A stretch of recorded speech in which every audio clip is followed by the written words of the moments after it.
اللہ کے رسول صلی اللہ علیہ وسلم نے فرمایا من قام رمضان ایمانا واحتسابا غفر له ما تقدم من ذنبه، کہ جو شخص رمضان میں قیام کرے گا، نمازیں پڑھے گا، رات میں اللہ کے سامنے کھڑا ہوگا، یا دوسرے الفاظ میں کہہ لیں جسے ہم تراویح کہتے ہیں، تراویح پڑھے گا اور ایمان کے ساتھ پڑھے گا اور اجر کی امید رکھتے ہوئے پڑھے گا، تو اللہ رب العالمین اس کے تمام گناہوں کو معاف کر دے گا۔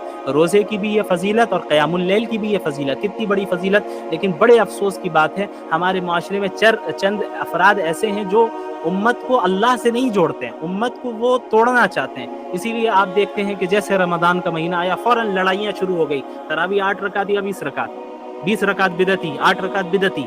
یہ بدعتی اور مشرک اور یہ سارے کافر ہونے کا جو ٹرینڈ چل پڑا ہے ہمارے یہاں، یہ بڑے خطرے کی چیز ہے۔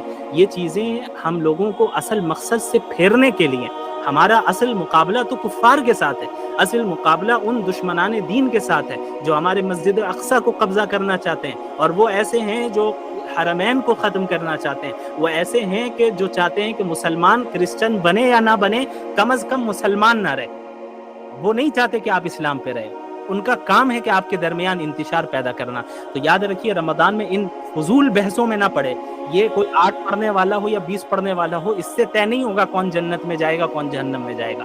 جنت اور جہنم کا مدار صحیح عقیدے اور اعمال صالحہ پر ہے، صحیح عقائد اور اعمال صالحہ پہ۔ باقی جو سب ایشوز ہوتے ہیں، اسلام کے جو فروعی مسائل ہوتے ہیں، سب ایشوز ہوتے ہیں، اس میں علماء کے درمیان اختلاف ہوتے ہیں، اس میں اختلاف کی گنجائش رکھنی چاہیے۔ اس کا سب سے اچھا حل یہ ہے کہ اگر آپ ایسے اسکول آف تھاٹ سے تعلق رکھتے ہیں جس میں تراویح کی نماز 8 ہی رکعت ہے اور تراویح تہجد ایک ہی کو مانتے ہیں، ٹھیک ہے آپ اس پہ عمل کریں۔ اگر آپ اس پہ عمل کر رہے ہیں تو کوئی کافر اور مشرک نہیں ہو جائے گا، یہ آپ کے طریقہ استدلال ہے، آپ کے پاس اپنی کوئی دلیل ہوگی۔ لیکن جو 20 پڑھ رہے ہیں ان کو آپ پریشان کرنے لگ جائیں تو یہ طریقہ غلط ہے۔ اسی طرح اگر آپ کوئی ایسے اسکول آف تھاٹ سے تعلق رکھتے ہیں جس کے نزدیک 20 رکعت پڑھنا تراویح یہ مشروع ہے، یہ مسنون طریقہ ہے، اور پھر تہجد کی نماز الگ ہے، تو ٹھیک ہے آپ اس پہ عمل کریں۔ آپ کے پاس یقیناً آپ کی اپنی دلیل ہے، اور کتاب و سنت سے اور سلف صالحین سے ہی آپ کی دلیل ہے، آپ اس پہ عمل کریں۔ لیکن جو 8 کا قائل ہے اب انہیں مشرک اور بدعتی قرار دینے لگ جائیں تو پھر یہ طریقہ بھی صحیح نہیں ہے، چونکہ یہ مسئلہ بھی کیا ہے،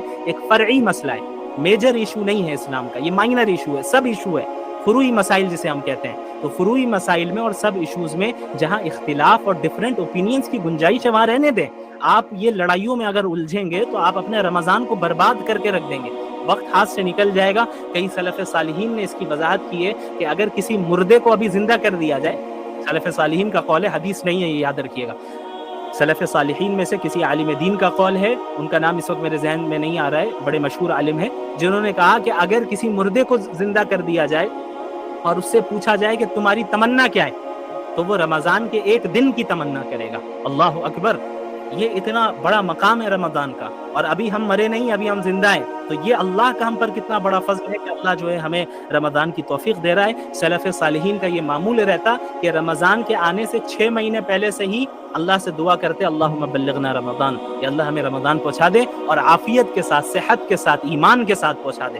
یہ دعا کرتے 6 مہینے پہلے سے، اور ابھی رمضان ختم ہوتا تو ختم ہونے کے 6 مہینے بعد تک اللہ سے دعا کرتے کہ یا اللہ پچھلے رمضان میں جو عبادتیں کی ہیں اسے آپ قبول فرما لیں۔